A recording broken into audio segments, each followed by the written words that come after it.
This week, we're in Miami, and we're flying with the world's largest airline, American Airlines, to New York City. We're flying business class today, but this isn't the usual cramped, underwhelming US domestic experience that you get on these sort of routes. Things are a bit different, a little bit better, but how much better? Stay tuned as we go and find out. Alright, so we're in Miami. Just got felt up by TSA. That TSA agent got a little handsy. So they give you a laminated Flagship lounge pass. We'll talk about the Flagship lounge in a second. Hello, morning. No, it's okay. It's a bit early for me. BB, long neck at 20 to 8 in the morning. I've just got breakfast here. It's looking pretty good, to be honest. This is definitely the best American Airlines lounge by a mile. We've got smoked salmon, for Christ's sake. We've got eggs and bacon and potatoes and all sorts of jazz. We've got the little ketchup in the jars. Just, that's when you know it's fancy. But yeah, this lounge is definitely I think this is sort of their first class lounge. It's a Flagship lounge. For some reason they let in Qantas Golds and they let in non-American One World Sapphires. If you know what that means, you know what that means. But they don't let in their own members. You have to go to the Admirals Club for that. So it's awesome for me, being a foreigner. Yeah, it's very specific access rules. So anyway, I'll enjoy the smoked salmon and the bacon and the eggs. Boarding's started, but I'll be fine. I just have to enjoy this breakfast a little bit. I guess I should mention today's flight. Flying to New York.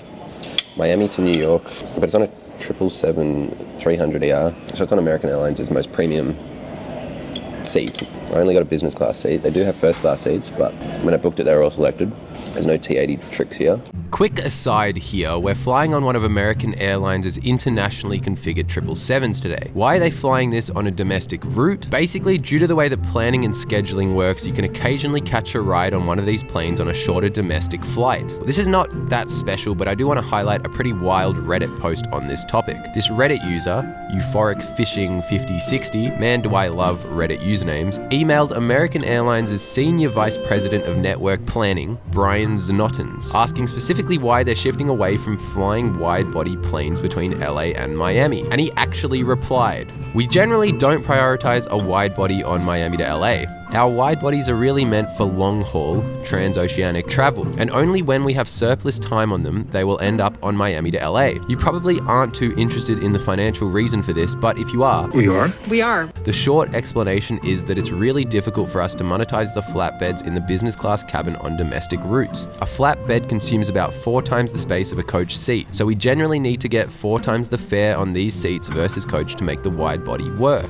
We can do that on long-haul flying, but domestically we're lucky to get 2x. So a wide body almost always loses money for us domestically." That explanation makes sense, and this LA to Miami route really isn't that relevant for this flight, but I just think it's pretty impressive and cool that an airline executive will just reply to random emails with pretty detailed explanations. I'm not expecting the service to be quite like what you'd actually get, because it's only a 3-hour flight to New York, but there should still be a meal in there. It could be impressive. I'm going to quickly finish this up because this flight leaves in 20 minutes. Oh, sorry, no, boarding closes in 12 minutes. Let's go check it out. Bye-bye, take care. Thanks. Alright. That's the best American Airlines lounge I've ever been in by a mile.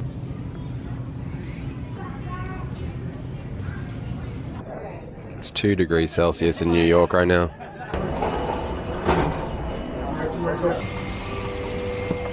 Please make sure the overhead bins close properly.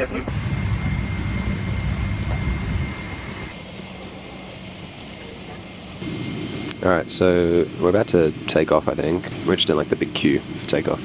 Anyway, this cabin is full of kids. So many bloody kids. I'm pretty sure it's the same seat as Cathay Pacific.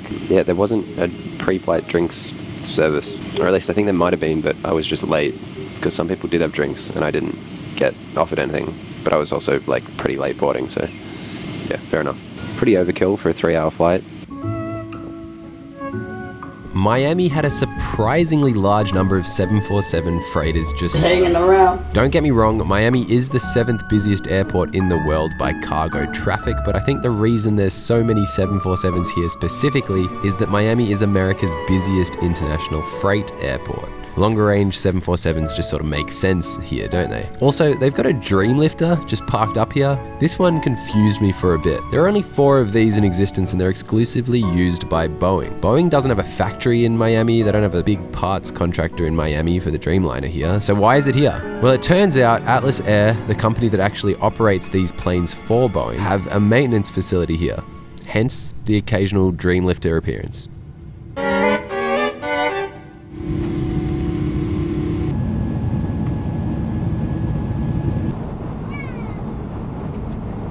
Look at the way he's looking at me.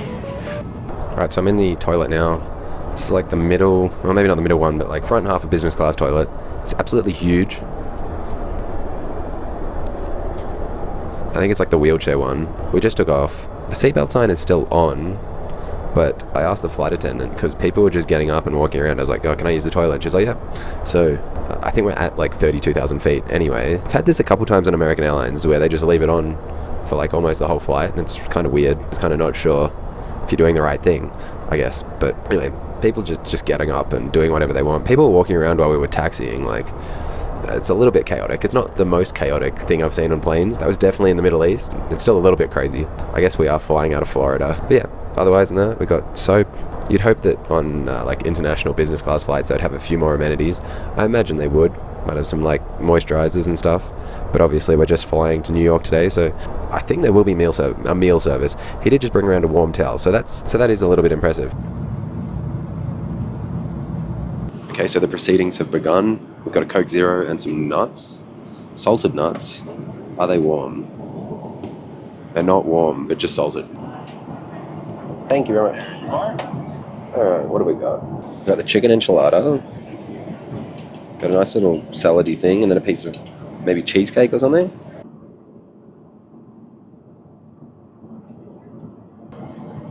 First time I've seen that. How is it? Pretty good. Alright, they've just stepped it up on the friendliness scale there. He's just stopped by. I thought he was going to comment on the camera or something, but no, he's just like, is it any good? I've never seen it before. It's not bad. Like, it's probably marginally a step up from a microwave version of an enchilada. Alright, the enchilada was probably like I would say a 7 out of 10, but I don't really believe in giving 7s. I think that's like, a weak score. You got to say it's either an 8 or a 6. So I'm going to err towards as being more of a 6 than an 8. This whole thing is not too bad considering it's like a 2-hour and 40-minute flight. So I've absolutely dosed it in the balsamic. That's definitely improving it a bit from what it was just without it. Got like chickpeas and kidney beans and corn, sun-dried tomato. That salad was pretty much something that I wouldn't make myself, but it was refreshing and nice. The cheesecake is bussin'. That is just delicious, dude. Cheesecake, oh my god. I'm not sure if it's got like a touch of lime or lemon in it, but that cheesecake was really good. All in all, the enchilada was like a 6. The salad was like a 6. Cheesecake was like an 8. I'm pretty impressed. American Airlines, good job. And pretty friendly staff too. They got the tray pretty much as soon as I finished. You hear bad things about the American Airlines, all of the American Airlines in general.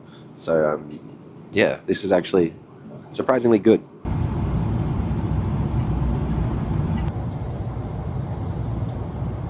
We're in bed mode now.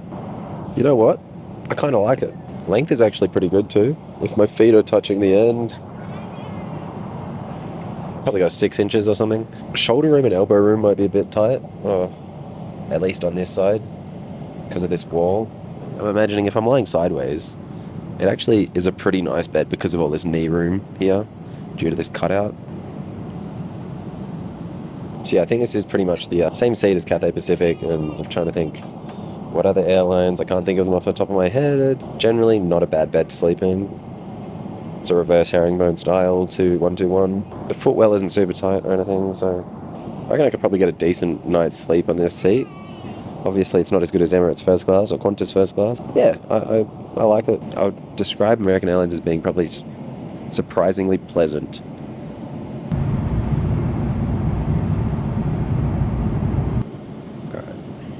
Alright, Alright, so I've just been watching some Modern Family, as you do when you're on a plane. And let's just quickly talk about the screen setup. Pops out of the wall. I say annoying because you have to stow and latch it for taxi takeoff and landing. Right, it says down here. Which means if you're watching a TV show, you then have to... You can't watch it, basically, for the start of the flight and end of the flight. But anyway, that is what it is. Generally, it's an old UI. This is definitely, I think this plane is 9 years old. Just watch this animation. Every time you want to select a movie or something, you have to just sit there for a second watching that animation. So annoying. Anyway, basically, there's a decent number of movies. There's a good number of new movies, good number of old movies. Movies are all good, thumbs up. But the TV shows where it kind of falls apart, they'll have like Modern Family, but they'll only have like 5 episodes. They'll have like 3 episodes of Breaking Bad. They've only got like a couple of episodes of all these things. Yeah, if I'm on the 14-hour flight to Sydney on this plane, I would get kind of annoyed at the lack of the TV shows, really. Like, I could watch every single Modern Family episode on here, and we'll still have 10 hours left in the flight. It'll do the job, but yeah, the TV shows are where it's definitely weak. Anyway, this UI is so, like, it's kind of goofy. They got weird animations everywhere. Like, everything has this animation before it loads. It's just annoying.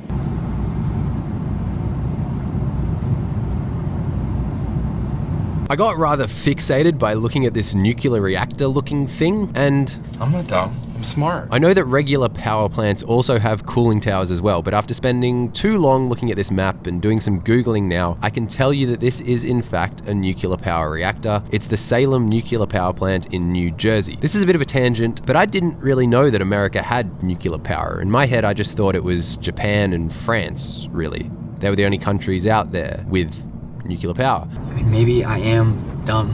But the US currently gets about 20% of its power from nuclear reactors. That's kind of wild, isn't it? Much like the rest of the world, nuclear power in the US is a contentious topic. Most people don't really want a reactor in their backyard. Interestingly, George Bush, W. Bush, the second one, I call upon all nations to do everything they can to stop these terrorist killers.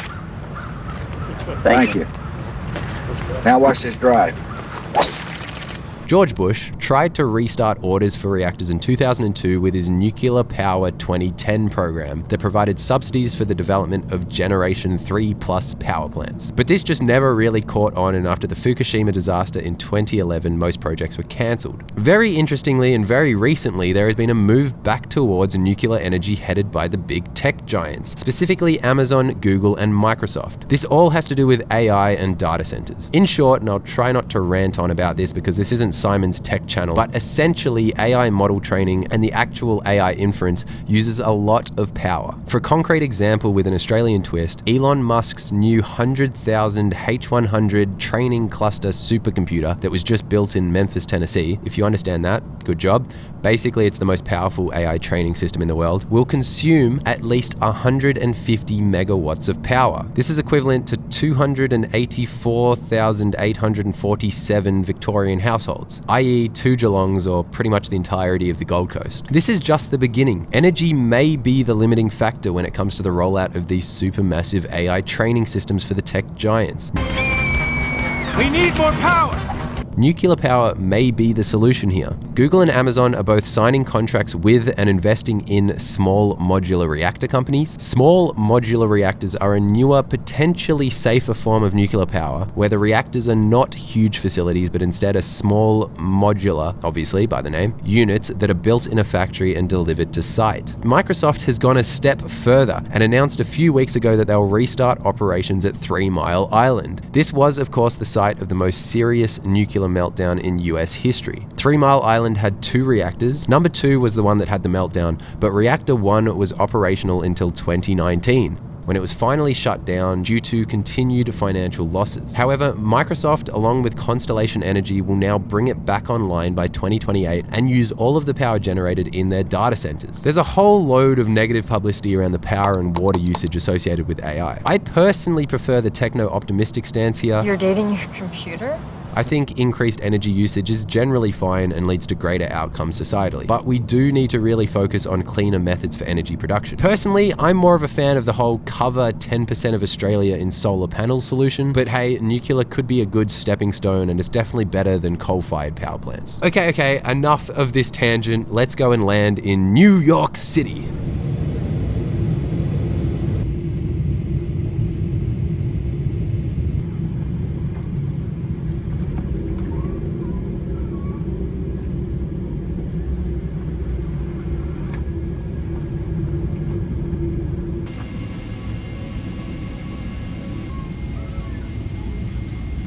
I didn't really give any closing statements here because a guy yeeted my bag out of one of the overhead bins and I was just absolutely fuming. I got over it eventually. Either way, overall, I've got to say that this was a pleasantly surprising experience with American Airlines. Their long-haul business class seat and the general domestic service wasn't too bad at all. I hope you all enjoyed this video. Check out flightformula.com. I've got an underutilized blog there and some tools for earning and burning Qantas points. Oh, and go check out Wine Tracker Plus too. I'll see you all in the next one. Bye.